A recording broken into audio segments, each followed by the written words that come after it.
Pemerintah Arab Saudi melarang warga negaranya berpergian ke Indonesia dan 15 negara lainnya. Hal itu diungkapkan Direktorat Jenderal Paspor Arab Saudi atau Jawazat pada 21 Mei 2022. Seperti berita yang dilansir cnnindonesia.com, Saudi beralasan bahwa larangan travel tersebut berkaitan dengan perkembangan kasus COVID-19 di negara-negara tujuan. Selain Indonesia, Saudi juga melarang warganya bepergian ke Lebanon, Suriah, Turki, India, Vietnam, Armenia, Libya hingga Somalia.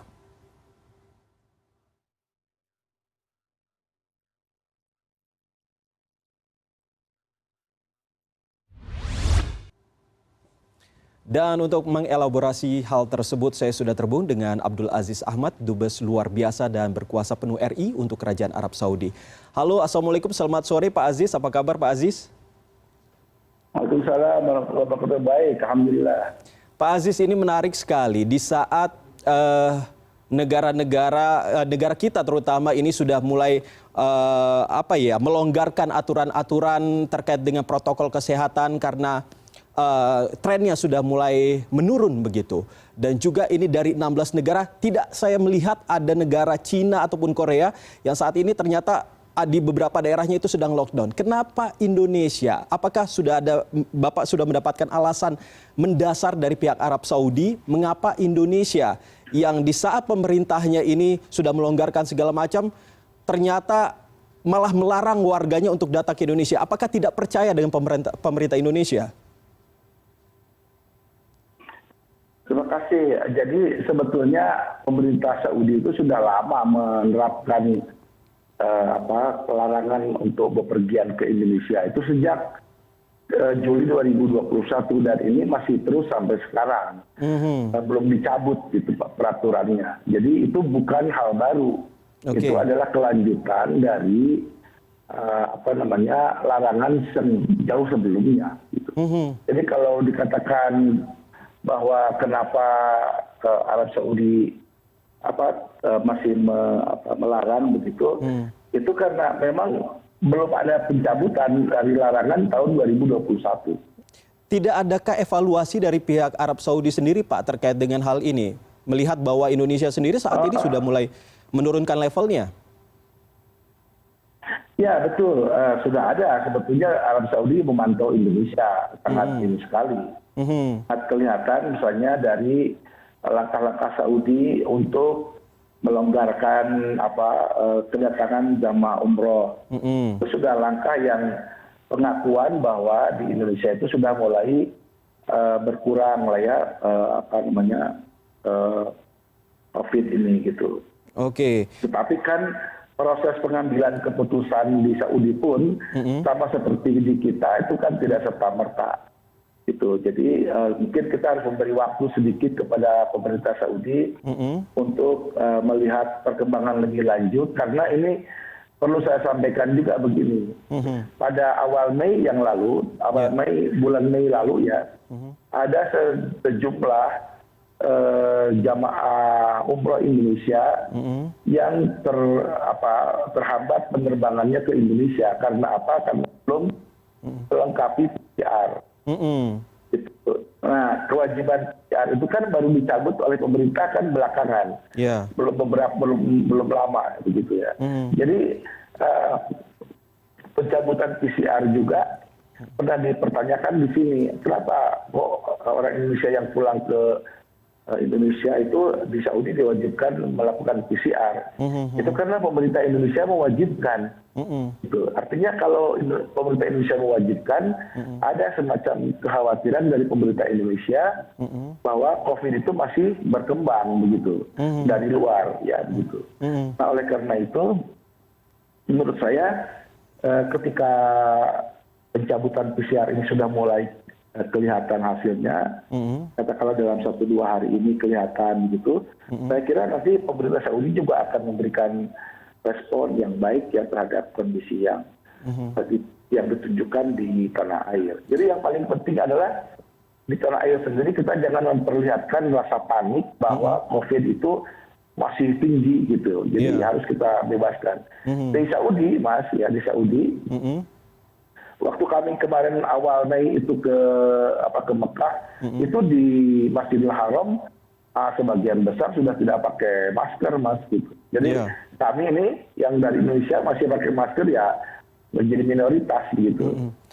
Nah, tapi orang Saudi sendiri memberikan warning kalau misalnya dalam situasi tertentu, misalnya katakanlah ya setelah PCR terkena COVID, gitu kan, itu mereka juga mewajibkan untuk misalnya isolasi mandiri. Jadi itu sangat menurut pendapat saya itu sudah merupakan kebijakan yang luar biasa bagi Saudi sendiri.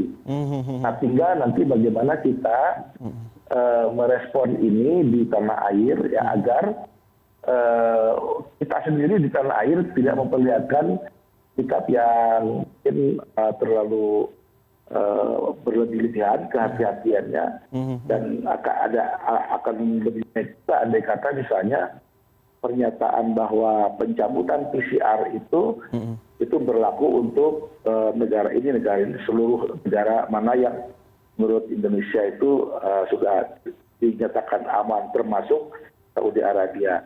Saya baru mendapatkan informasi ya 2-3 hari ini bahwa PCR dari Saudi sudah tidak diperlukan lagi. Oke, tapi kalau dari pembelaan dari KBRI maupun dari pemerintah Indonesia sendiri, bagaimana Pak kepada pemerintah Arab Saudi terkait dengan hal ini? Apakah tetap menunggu saja kapan akhirnya warga negara Arab Saudi bisa datang ke Indonesia atau bagaimana? Karena di satu sisi Pak Sandiaga Uno sendiri saat ini sedang gencar-gencarnya untuk mengajak wisatawan untuk datang ke Indonesia.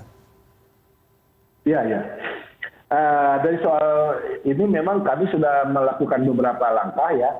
Selain kami memberitahukan secara reguler kepada pemerintah Saudi melalui Kementerian Luar Negeri, kami juga sebetulnya menyediakan yang kami sebut dengan special travel corridor ya, koridor spesial untuk mereka yang akan bepergian ke Indonesia dengan dengan kondisi tertentu. Nah, itu dimungkinkan karena kalau misalnya orang Saudi melanggar aturannya itu terkena hukuman 3 tahun tidak boleh keluar negeri. Nah, untuk menghindari itu kita menyediakan mekanisme begitu. Tapi itu kan sebetulnya mekanisme yang darurat, boleh disebutkan begitu ya. Tapi kita berharap nanti dalam waktu dekat saya sudah memperoleh informasi dari pihak Saudi yang insya Allah nanti kita akan tunggu gitu. Dalam waktu dekat mungkin pemerintah Saudi akan mencabut larangan ini. Berarti akan ada pertemuan selanjutnya ya Pak ya. Tapi kalau berhubungan dengan hubungan bilateral antara Indonesia dan juga Arab Saudi bagaimana sejauh ini Pak? Apakah cukup baik-baik saja? Oh enggak, kalau hubungan bilateral sangat baik sekali. Saya pribadi ke sana kemari ya, misalnya bertemu dengan pimpinan universitas, saya berkunjung ke beberapa universitas, kemudian misalnya berhubungan dengan para pengusaha, kemudian menerima para jamaah dan sebagainya itu tidak ada masalah. Tidak ada masalah. Malah sekarang proses-proses haji, proses-proses untuk pengiriman jamaah haji oleh pemerintah Indonesia melalui Kementerian Agama, itu insya Allah sudah hampir boleh dikatakan final gitu ya. Prosesnya di sini sehingga sudah bisa dilakukan pengiriman yang seperti yang sudah direncanakan ya kira-kira tanggal 4 kalau tidak salah, tanggal 4 Juni kalau tidak salah ya. Penerbangan pertama. Jadi insya Allah hubungan bilateral kita tambah lama tambah baik dan kami berharap bahwa soal banning ini kan soal kecil yang bisa kita atasi bersama sesegera mungkin setelah kedua belah pihak yakin bahwa baik di Saudi maupun di Indonesia kita sudah aman dari sisi kesehatan gitu ya. Jangan sampai juga di Indonesia menimbulkan keraguan, ada langkah-langkah yang menimbulkan keraguan bahwa di sana COVID masih ada begitu, masih merajalela. Pak Aziz, berbicara soal haji sendiri, mungkin Pak Aziz perlu menegaskan kembali bagaimana nanti nasibnya para jemaah haji. Apakah akan ada perlakuan khususkah dengan adanya kasus ini di Arab Saudi dengan pemeriksaan kesehatan yang jauh lebih ketat dibandingkan negara lain, begitu Pak? Oh tidak Pak, itu sama seperti umroh, itu kondisinya sama seperti umroh. Umroh ini kan bisa kita lihat orang bergelombang, sekarang dulu lebih dari 100-an ribu yang umroh itu ke Saudi. Dan itu bisa baik-baik saja begitu. Tidak ada kasus apapun selama umroh dilaksanakan. Jadi kalau haji ya tinggal melaksanakan apa yang sudah menjadi proses yang baku ya ketika kita melaksanakan umroh. Tinggal memindahkan aja begitu prosesnya. Oke. Tidak ada masalah sebetulnya. Berarti tidak ada masalah sama sekali ya Pak ya. Tapi kalau misalnya berbicara soal kasus COVID di sana sendiri bagaimana Pak? Oh di sini kalau di sini sudah menurun Mas. Jadi ya sudah hampir boleh dikatakan tidak jarang ya, seperti 1-2. Itu pun orang sudah istilahnya itu menyadari lah begitu. Kalau misalnya dia terkena COVID, dia segera PCR sendiri, cari sendiri. Kalau sudah dinyatakan positif, isoman. Begitu. Di kami juga ini ada beberapa staf kami yang terkena COVID Omicron, ya itu dinyatakan positif. Ya sudah isoman aja gitu, isolasi mandiri di rumah, tidak ke kantor gitu dan lain-lain. Itu istirahat, selesai gitu. Saya kira hal yang sama itu terjadi di kalangan orang Saudi. Karena saya lihat di mana-mana sekarang saya ke kantor kemarin tadi siang, tadi pagi ya. Tadi pagi kami kemana-mana itu ya jarang sekali orang yang pakai masker begitu. Oke, baik. Tapi saya tetap akan menggunakan masker karena kebetulan saya lagi kena flu sedikit, ada batuk gitu, daripada menyebarkan batuk kepada orang lain, lebih baik saya pakai masker gitu. Pak Aziz, terakhir mungkin ada saran untuk para calon jemaah haji yang akan berangkat mulai tanggal 3 atau 4 kalau saya tidak salah ke Tanah Suci terkait dengan hal ini? Ya, yang paling penting adalah sebetulnya kita mematuhi saja aturan-aturan ya yang sudah ditetapkan oleh pemerintah baik Indonesia maupun Saudi.